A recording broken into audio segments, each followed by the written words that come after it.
5 টকা দিলে 5 টকা দিলে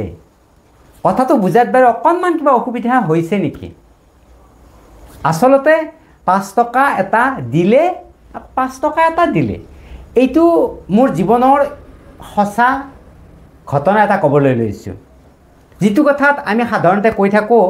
যে আমি যি কাম কৰিম সেইটো আমাৰ জমা হৈ থাকিব ভাল কাম কৰিলেও আমাৰ জমা হৈ থাকিব বেয়া কাম কৰিলেও আমাৰ জমা হৈ থাকিব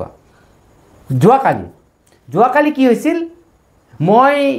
ফ্লিপকাৰ্টৰ গোচাৰীত কিছু বস্তুৰ অৰ্ডাৰ দিছিলোঁ তাত আছিল 1895 টকাৰ মূল এমাউণ্ট সেই অৰ্ডাৰটো মই কেছ অন ডেলিভাৰী দিছিলোঁ কিন্তু যেতিয়া আহিল দিবলৈ তেতিয়া আমাৰ ঘৰৰ মানুহে যেতিয়া 1900 টকা দিলে অৰ্থাৎ 5 টকা উভতাই দিব লাগে তেতিয়া আমাৰ এওঁ ক'লে হ'ব যোৱা 5 টকাটো তুমি ৰাখি থোৱা এই বুলি কোৱাৰ পিছত তেওঁ বিদায় দিলে গুচি গ'ল অৰ্থাৎ 5 টকা এটা দিলে বেছিকৈ আৰু এইপিনে কি হ'ল জানে মই বাইহাটা চাৰিআলিৰ ষ্টাৰ বেকাৰীত মোৰ বন্ধু দুজনৰ লগত একেলগে চাহ খালোঁ চাহ মিঠাই খোৱাৰ পিছত তাত মূল পইচা হ'ল 55 টকা তেতিয়া মই 100 টকা দিলোঁ 100 টকা দিয়াৰ পিছত তেওঁ মোক সুধিলে আপোনাৰ তাত 5 টকা এটা খুচুৰা আছে নেকি মই ক'লোঁ নাই তেতিয়া সেই মানুহজনে সেই দোকানীজনে মোক কি কৰিলে 50 টকা এটা ঘূৰাই দিলে আৰু ক'লে হ'ব যাও 5 টকাহে মই কোনো কথা ভবা নাই ঘৰত আহিলোঁ ঘৰত অহাৰ পিছত যেতিয়া মোক কথাখিনি বৰ্ণনা কৰি ক'লে যে তাত মই দিব লাগিছিল 1895 টকা কিন্তু 1900 টকা আপুনি দি গৈছিল সেইখিনি দি দিলে 5 টকাটো খুচুৰা নাই কাৰণে মই এৰি দিলোঁ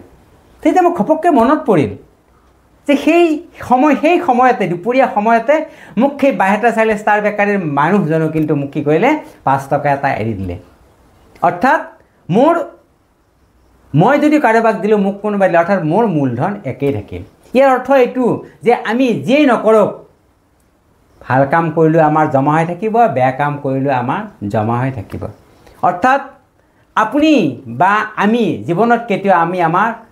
কাৰোবাক কিবা সহায় কৰোঁতে বা কিবা এটা কাম কৰোঁতে আমাৰ নিজৰ ক্ষতি হোৱা বুলি আমি কেতিয়াও ভাবিব নালাগে কাৰণ আমাৰ একো ক্ষতি হোৱা নাই আমি কৰবাত যদি দেখাত আমাৰ ক্ষতি বুলি আমি অনুভৱ কৰিছোঁ কিন্তু কোনোবা ফালে আমাৰ সেই ক্ষতি পূৰণ হৈ আছে আজি মোৰ এই জীৱনত ঘটা সঁচা ঘটনাটা আপোনালোকক ক'লোঁ এইটো কাৰণেই ক'লোঁ আমি আমাৰ পৰা কিবা এটা যদি নোহোৱা হৈ যায় কিবা এটা হেৰাই যায় সেই কথাটোক আমি চিন্তা কৰাৰ প্ৰয়োজন নাই কাৰণ ভগৱানে আমাক কোনোবা এটা দিশত দি থৈ দিছে আজিলৈ এৰিলোঁ পুনৰ আপোনালোকক লগ পাম যদিহে মোৰ এই চেনেলটো সাবস্ক্ৰাইব কৰি ৰাখে ভাল লাগিলে লাইক আৰু শ্বেয়াৰ কৰিব পুনৰ আপোনালোক সকলোকে নমস্কাৰ